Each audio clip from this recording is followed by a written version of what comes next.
The Mystery Inc. gang goes to the annual Coolsville Halloween Carnival on Halloween night. While there, they encounter the resident magician, the amazing Krusk.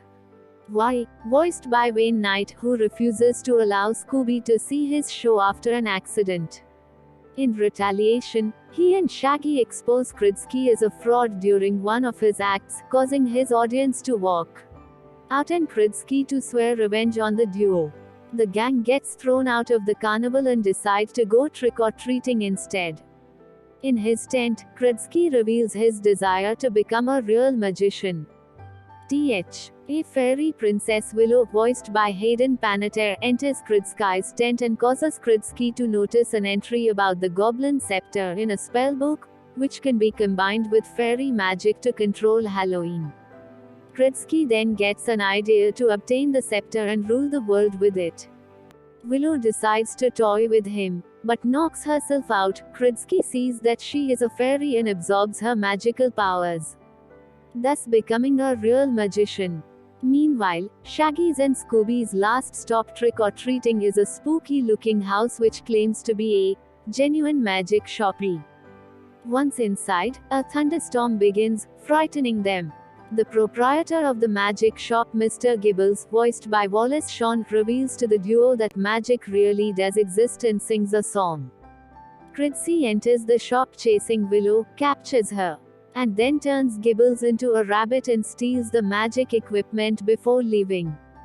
Mr. Gibbles explains Kridsky's plan to Shaggy and Scooby and shows them a vision of Kridsky turning their friends into monsters, horrifying the two. Gibbles gets them to board the Grim Reaper railway, which will fly them to the spirit world, warning them that they have to return home before sun rise or else they will be trapped in the spirit world forever. Before they depart, Shaggy and Scooby are magically disguised with the use of temporary magic cards into monster-like versions of themselves. Meanwhile, while looking for Shaggy and Scooby back in the real world, the rest of the gang see Kridsky conversing with the Goblin King, voiced by Tim Curry, through a mirror, who reluctantly agrees to exchange his scepter for Princess Willow at midnight. Seeing all the magic causes Velma to fall unconscious, Fred and Daphne leave Velma to rest in the mystery machine while they set a trap for both the Goblin King and Kridsky. In the magic world, Shaggy and Scooby's disguises disappear as they encounter a werewolf. In order to get past him, they convince him that they are collectively a werewolf. During the song, Bump in the Night, Shaggy adds in the lyric on how to get to the Goblin King's castle, causing all of the monsters to run out of the bar. The Goblin King's two bumbling goblin henchmen, Glob and Glum, voiced by James Belushi and Larry Joe Campbell, attempt to capture Scooby and Shaggy, but are stopped by Jack O'Lantern, voiced by Jay Leno. The trio then encounters the Headless Horseman, who is trying to rejoin with Jack. They escape the Horseman and arrive at the witch's hut, where they meet the Grand Witch, voiced by Lauren Bacall, and her two fellow witches, voiced by Gray DeLille and Russi Taylor.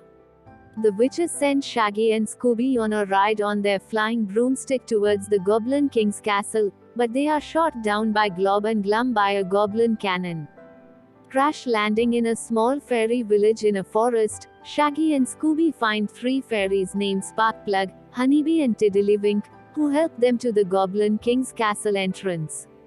Using a potion from the witches made from someone called Scratch, Shaggy and Scooby disguise themselves as Daphne and Velma in order to get inside the castle. Only a few minutes away from midnight, Shaggy and Scooby try to steal the scepter from the Goblin King but are captured when their disguises were often sent to the Tower Dungeon.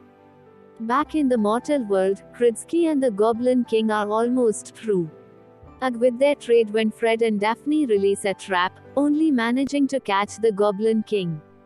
Kridsky takes the scepter, turning himself into the new Goblin King before turning the Goblin King into a goose. Kridsky and his new goblin army set off to take over the world. He turns the mystery machine into a living monster vehicle called the Monstrous Machine, to chase Fred, Daphne, Velma, and Willow. The goblins capture the three and Kridsky uses his newfound powers to turn Fred into a vampire, Daphne into a witch, and Velma into a werewolf, fulfilling the terrifying vision that Scooby and Shaggy were shown by Mr.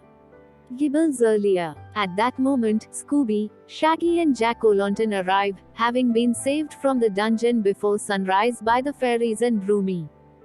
Jack sacrifices himself, making Krudsky drop the staff. Scooby then uses the staff to break Krudsky's spells before returning it to the Goblin King, who is revealed to be Princess Willow's father. The Goblin King holds Hi's daughter responsible for all the trouble caused and punishes her by declaring her grounded for a year, though he admits he's relieved to have her back and safe. Mr. Gibbles brings Jack back to life, with the Goblin King's help as the latter takes Krudsky prisoner for his crimes. He, the Goblin Army, Willow, Jack, Broomy and Mr. Gibbles all return to the magical world. Before departing, the Goblin King uses one final spell to erase the memory of the events from Fred, Daphne, and Velma's minds, to keep the balance between the worlds. However, Scooby and Shaggy are allowed to keep their memories as they have proven their courage.